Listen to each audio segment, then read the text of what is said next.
ಯಾದಗಿರಿಯಲ್ಲಿ ಪಿಎಸ್ಐ ಪರಶುರಾಮ್ ಸಾವು ಪ್ರಕರಣ.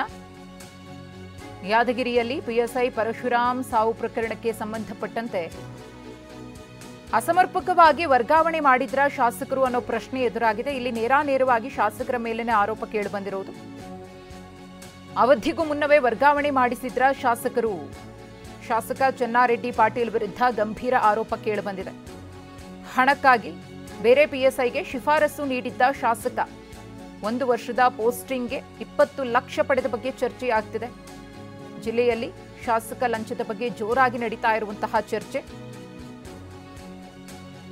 ಈಗಾಗಲೇ ಮೃತ ಪಿಎಸ್ಐ ಪರಶುರಾಮ್ ಕುಟುಂಬಸ್ಥರು ಕೂಡ ಇದೇ ಆರೋಪವನ್ನು ಮಾಡ್ತಿದ್ದಾರೆ.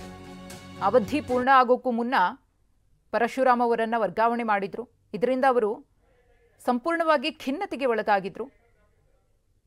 ಎಷ್ಟೇ ಬಾರಿ ಸಮಾಧಾನ ಪಡಿಸಿದ್ರೂ ಕೂಡ ಸಮಾಧಾನ ಆಗ್ತಾ ಇರಲಿಲ್ಲ. ನೋವಿನಲ್ಲಿ ಇದ್ರು.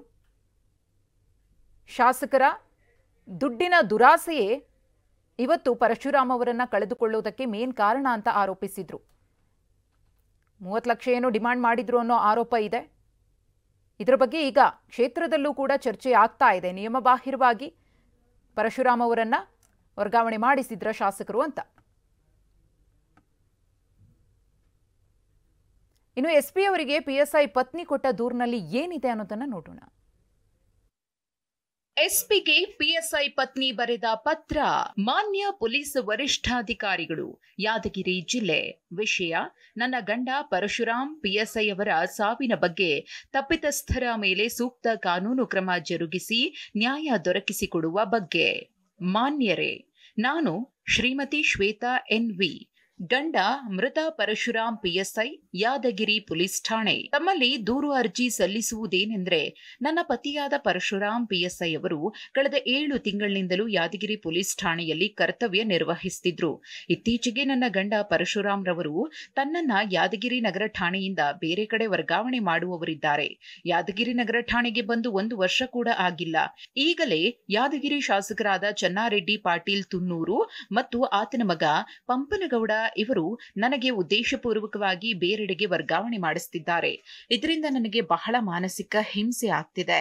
ಅಲ್ಲದೆ ನನ್ನ ಸ್ಥಳಕ್ಕೆ ಬೇರೆಯವರನ್ನ ವರ್ಗಾವಣೆ ಮಾಡುತ್ತಿದ್ದಾರೆ.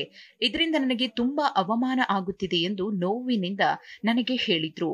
ಅಲ್ಲದೆ ಯಾದಗಿರಿ ನಗರ ಪೊಲೀಸ್ ಠಾಣೆಯಲ್ಲಿ ಮುಂದುವರಿಸಬೇಕಾದ್ರೆ 30 ಲಕ್ಷ ಹಣ ನೀಡುವಂತೆ ಶಾಸಕರಾದ ಚೆನ್ನಾರೆಡ್ಡಿ ಮತ್ತು ಅವರ ಮಗ ಪಂಪನಗೌಡ ಬೇಡಿಕೆ ಇಟ್ಟಿದ್ದಾರೆ. ಅಷ್ಟೊಂದು ಹಣ ನನ್ನಿಂದ ಹೊಂದಿಸಲು ಆಗದೆ ಇದ್ದಿದ್ದಕ್ಕೆ ಶಾಸಕರ ಆಫೀಸ್ಗೂ ಹೋಗಿದ್ದಾಗಿ ಹೇಳಿದ್ದಾರೆ. ಶಾಸಕ ಚೆನ್ನಾರೆಡ್ಡಿ ಪುತ್ರ ಪಂಪನಗೌಡ ಬಳಿ ಪರಿಪರಿಯಾಗಿ ಬೇಡಿಕೊಂಡಿದ್ದಾರೆ. ಇನ್ನು ಸ್ವಲ್ಪ ದಿನ ಅವಧಿ ಮುಗಿಯುವವರೆಗೂ ನನ್ನನ್ನು ಯಾದಗಿರಿ ಪೊಲೀಸ್ ಠಾಣೆಯಲ್ಲಿ ಮುಂದುವರಿಸಬೇಕೆಂದು ಕೇಳಿಕೊಂಡಿದ್ದಾಗಿ ಹೇಳಿದ್ದಾರೆ. ಆಗ ನಾವು ಕೇಳಿದಷ್ಟು ಹಣ ಕೊಡಲು ಆಗದೆ ಇದ್ರೆ ಇಲ್ಲಿ ಯಾಕೆ ಇರ್ತೀಯಾ ಎಂದು ಜಾತಿ ನಿಂದನೆ ಮಾಡಿದ್ದಾರೆ. ನಿಮ್ಮಂಥ ಕೀಳ್ ಜಾತಿಯವರು ನನ್ನ ಕ್ಷೇತ್ರದಲ್ಲಿ ಇರಬಾರದು ಎಂದು ಅಪಮಾನ ಮಾಡಿರುತ್ತಾರೆ ಎಂದು ಗಂಡ ಪರಶುರಾಮ್ ನನಗೆ ಹೇಳಿದ್ರು. ಈ ಅಪಮಾನದಿಂದಾಗಿ ನನ್ನ ಗಂಡ ಬಹಳ ನೊಂದು ಖಿನ್ನತೆಗೆ ಒಳಗಾಗಿದ್ರು. ನಾನು ಎಷ್ಟು ತಿಳಿ ಹೇಳಿದ್ರು ಅವರು ಒಂಟಿಯಾಗಿ ಇರ್ತಿದ್ರು.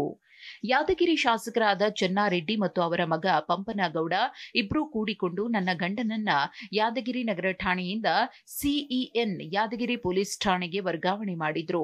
ಅದರಂತೆ ನಿನ್ನೆ ದಿನಾಂಕ 2/8/2024 ನನ್ನ ಗಂಡ ನಗರ ಪೊಲೀಸ್ ಠಾಣೆಯಲ್ಲಿ ಬೀಳ್ಕೊಡುಗೆ ಸಮಾರಂಭವನ್ನ ಮುಗಿಸಿಕೊಂಡು ಮನೆಗೆ